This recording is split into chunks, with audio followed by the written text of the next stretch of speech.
یوں لگتا ہے جیسے حکومت یہ سمجھتی ہے کہ پاکستان کے عوام انتہائی خوشحال ہیں اور ان سے جتنا بھی زیادہ سرمایہ نچوڑا جا سکے اس کا کوئی موقع ہاتھ سے جانے نہیں دینا چاہیے۔ نئی خبر آ گئی ہے یہ کہ پٹرول کی قیمتیں اب جو ہیں وہ روزانہ کی بنیاد پر جیسے کرنسی اور سونے کی قیمتیں طے ہوتی ہیں اسی طرح ہوا کریں گی۔ میرے خیال سے اس سے زیادہ تباہ کن صورتحال کوئی ہو نہیں سکتی ہے، اس لیے کہ ایک تو یہ کہ پٹرول کی قیمتوں کے اثرات عام آدمی پر فوری طور پر یعنی اثر انداز ہوتے ہیں۔ قیمت انٹرنیشنل مارکیٹ میں کم ہو جائے تو اس کو پاکستان کے عوام تک پہنچتے ہوئے 24 دن لگ جاتے ہیں، لیکن اگر قیمت بڑھ جائے تو 5 منٹ میں اس کا ایفیکٹ جو ہے پاکستان کی پوری قوم تک پہنچ جاتا ہے۔ یہ کتنی تکلیف دہ صورتحال ہے اس کا اندازہ میرے خیال سے سبھی کو ہے۔ ہمارے پیٹرولیم منسٹر جو ہے علی پرویز ملک صاحب، ان کا خیال یہ ہے کہ یہ ہم جو فیصلہ کر رہے ہیں یہ تکلیف دہ تو ہوگا مگر اے چلو، یعنی پنجابی زبان کہتے ہیں اے پگتو۔ یہ بہت ہی خوفناک صورتحال ہے، اور بین الاقوامی مارکیٹ میں جو وہ کہہ رہے ہیں کہ ڈیزل کی قیمت 140 روپے فی بیرل آ گئی ہے، یہ غلط ہے۔ ابھی تک 100 بیرل 105 بیرل کی حد کراس نہیں ہوئی ہے۔ یہی حال پٹرول کے بھاؤ کا بھی ہے، وہ کہتے ہیں 89 سے بڑھ کے $100 تک آ چکا ہے۔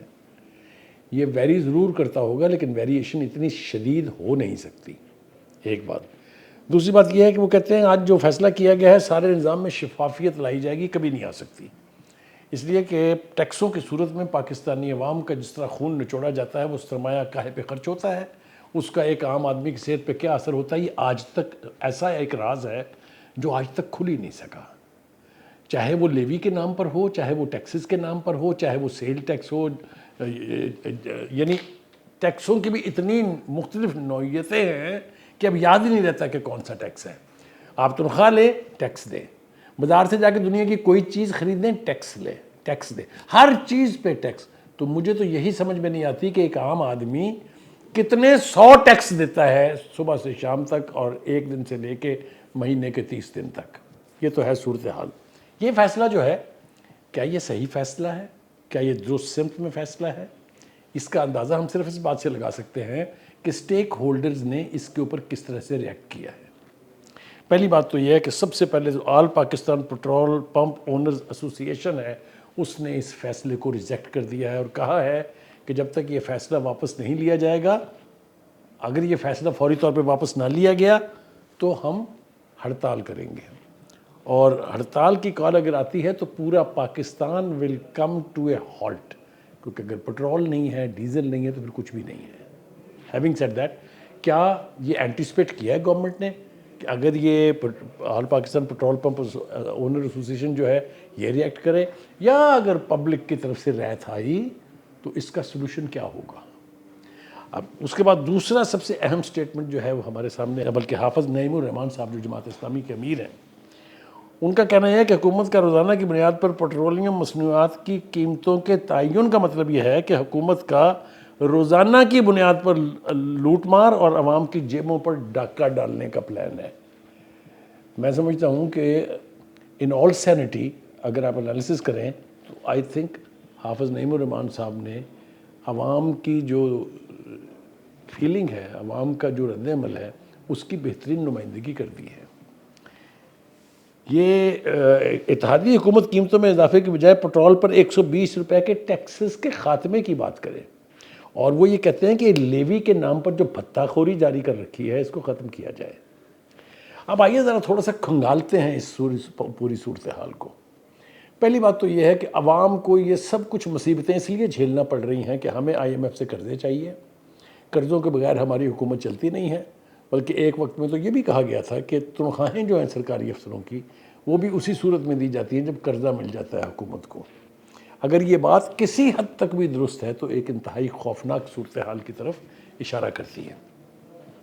دوسری بات یہ ہے کہ IMF آپ کو قرضے ضرور دے گی، لیکن وہ جو قدغن لگا رہی ہے اس کی نوعیت اب یہ ہے کہ پہلے تو یہ ہوا کرتا تھا کہ جی فلاں بجٹ میں IMF کا تھوڑا بہت اثر و رسوخ ہے، اور اب یہ کہا جاتا ہے کہ پاکستان کا بجٹ بناتی ہی IMF ہے اور اس کے بارے میں بھی کوئی ابہام نہیں ہے۔ جو شرط بھی ہم پر عائد کی ہے IMF نے، ہم نے اس کو مانا اور عوام سے اس کا بدلہ لیا ہے۔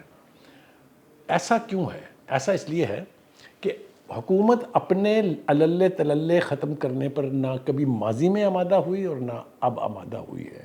اس کا مطلب یہ ہے کہ مجھے یہ کہنے کا حق حاصل ہے کہ میں یہ کہوں کہ حکومت کا عوام کی اس مشکل سے، عوام کے اس تکلیف سے، اس دکھ سے کوئی تعلق نہیں ہے۔ کیسے حکومت جو ہے وہ برقرار رہ سکتی ہے جب عوام اور اس کے بیچ اتنا بڑا ڈسکنیکٹ ہوگا؟ ڈسکنیکٹ تو ہے۔ آپ دیکھیے، میں بار بار یہ اصرار کرتا ہوں کہ چاہے وہ سوئی گیس ہے، چاہے وہ بجلی ہے، ابھی پچھلے 3-4 دنوں میں 2 مرتبہ بجلی کی قیمت بڑھ چکی ہے۔ فرق تو لگتا ہے کہ 1 روپے 20 پیسے کا ہے، لیکن اٹ رنز انٹو بلینز۔ سو یہ جو جنگ کے دوران ڈاکہ زنی شروع ہوئی تھی پٹرول کے حوالے سے لے کے، دنیا میں کہیں ایسا نہیں ہوا کہ پٹرول کی قیمتوں میں اتنا شدت کے ساتھ اضافہ کیا گیا ہو۔ کہیں یہ بھی نہیں ہوا کہ پٹرول نہیں مل رہا تو پٹرول پمپوں کے اوپر لائنیں لگی ہوئی ہوں۔ کیا بھارت کے معاشی حالات ہم سے بہتر ہیں؟ کیا بنگلہ دیش ہم سے زیادہ ترقی یافتہ ہے؟ یہ تو ہمارے ہمسائے ہیں نا۔ یہاں کہیں سنا آپ نے کہ اس طریقے سے خون نچوڑا جائے عوام کا؟ یہ افغانستان جس کے بارے میں ہم کہتے ہیں کہ وہاں سٹیبل حکومت ہی نہیں ہے، کسی نے سنا وہاں پٹرول پمپ کے اوپر لائنیں تھی؟ کسی نے سنا کہ وہاں پر اتنے ٹیکسز جو ہیں وہ عائد کر دیے گئے ہیں؟ ٹیکسز لگانا حکومت کی ثوابدید ضرور ہے، لیکن یہ ان کا مشغلہ نہیں ہونا چاہیے کہ جب کبھی ان کو مال چاہیے ہو، چاہے وہ ڈیولپمنٹ کے بہانے سے ہو یا کسی بھی بہانے سے، عوام کی وہ کلاس خاص طور سے ان کا ہدف ہے جو ریلیجیسلی ٹیکس دیتی ہے۔ ایک عام آدمی، ایک عام تنخواہ دار آدمی جو اس پاپولیشن کا سب سے بڑا حصہ ہے، سب سے بڑا ٹیکس پیئر ہے، اور جو بھی اینٹی پیپلز فیصلہ ہے سب سے پہلے وہی کلاس جو ہے اس کا شکار ہوتی ہے۔ یہ سلسلہ کب تک جاری رہے گا؟ اور جتنی مرضی اس کی تعویلات آپ لے آئیں، دا فیکٹ ریمینز کہ حکومت کی پالیسیوں کی وجہ سے، حکومت کے طریقہ کار کی وجہ سے، اور میں تو یہاں تک کہوں گا کہ حکومت کے وتیرے کی وجہ سے عوام الناس کی زندگی دوبر ہے، محال ہے۔ ہمارے جو انفارمیشن منسٹر ہیں، ان کو تو چونکہ حکومت کی ہر پالیسی کو ڈیفینڈ کرنا ہوتا ہے، لہٰذا وہ کہتے ہیں کہ تیل کی قیمتوں کے بڑھنے کا تعلق عالمی کشیدگی سے ہے۔ پھر وہ فرماتے ہیں کہ دنیا کے کئی ممالک میں تیل مل ہی نہیں رہا۔ بھائی نام تو بتا دیں ذرا اس ملک کا، اور پاکستان میں دستیاب ہے۔ یہاں بھی جب آپ قیمت بڑھانے لگتے ہیں تو ایک رات پہلے کیا کیفیت ہوتی ہے پٹرول پمپوں کے اوپر، وہ آ کے کبھی دیکھیے نا فیڈرل منسٹر فار انفارمیشن صاحب۔ تو یہ محلوں میں بیٹھ کے، یہ پاور کوریڈور میں بیٹھ کے گفتگو کرنا بہت آسان ہے۔ ابھی میں کوئی نشاندہی نہیں کر رہا ہوں، لیکن مجھے ایک بات پتہ ہے، میں نے اپنی زندگی میں یہ دیکھا ہے کہ جب عوام حکومت کے ہاتھوں ٹیکسوں کی صورت میں، قیمتوں کی صورت میں تنگ آ جاتی ہے تو پھر ایک رد عمل آتا ہے۔ میں کوشش کر رہا ہوں اس حکومت کو ڈرانے کی اس رد عمل سے، کیونکہ میں نے سوئی گیس کے دفاتر کو آگ لگتے دیکھی ہے، میں نے واپڈا کے دفتروں کے اوپر حملے ہوتے دیکھے ہیں۔ اس سے پہلے کہ نوبت آئے اپنے آپ کو سدھار لیجئے، کیونکہ یہ جو رویہ ہے یہ زیادہ دیر تک نہیں چلے گا۔ آج تو جنگ کا بہانہ ہے، لیکن آپ مجھے بتائیے اس سے پہلے کس قیمت پہ آپ نے پٹرول انہیرٹ کیا تھا جب پی ٹی آئی کی حکومت تھی؟ کیا ریٹ تھا ڈالر کا؟ اور آج کیا ہے؟ کون ہے ذمہ دار؟ آپ تو گڈ گورننس کے نعرے لگاتے ہیں، آپ تو کہتے ہیں ہماری جیسی حکومت کبھی تھی ہی نہیں، آپ تو کہتے ہیں کہ دونوں سٹیک ہولڈرز بڑے جو ہیں وہ ایک پیج پر ہیں، پھر عوام کو اس کا فائدہ کیوں نہیں پہنچ رہا؟ آپ آئے روز جو فیصلے کر رہے ہیں، یہ جو روزانہ کی قیمت بڑھانے کا فیصلہ اور کم کرنے کا فیصلہ ہے، آپ ذرا تصور کیجئے کیا صورتحال ہوگی پٹرول پمپوں پر۔ عوام گھر سے نکلیں گے، انہیں یہ پتہ نہیں ہوگا کہ ان کے پٹرول پمپ تک پہنچتے ہوئے قیمت کیا ہو جائے گی۔